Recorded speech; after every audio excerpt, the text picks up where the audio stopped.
Papabasa natin, and then on the right side lalabas yung mga pangalan. Hindi na code. Kasi naka-hook up yun sa lookup table nila. So paglabas, verify mo, tama ba? Itong nandito sa screen, ito ba yung nakaprint? Para alam mo na yung QR code, tama ang laman.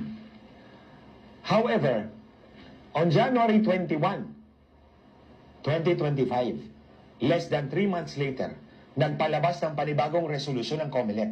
Resolution number 11098. Wala na pong verification ng QR code. Yan ang red flag. Yan ang palatandaan na dadayain yung eleksyon natin ngayon. That's the clearest red flag to me.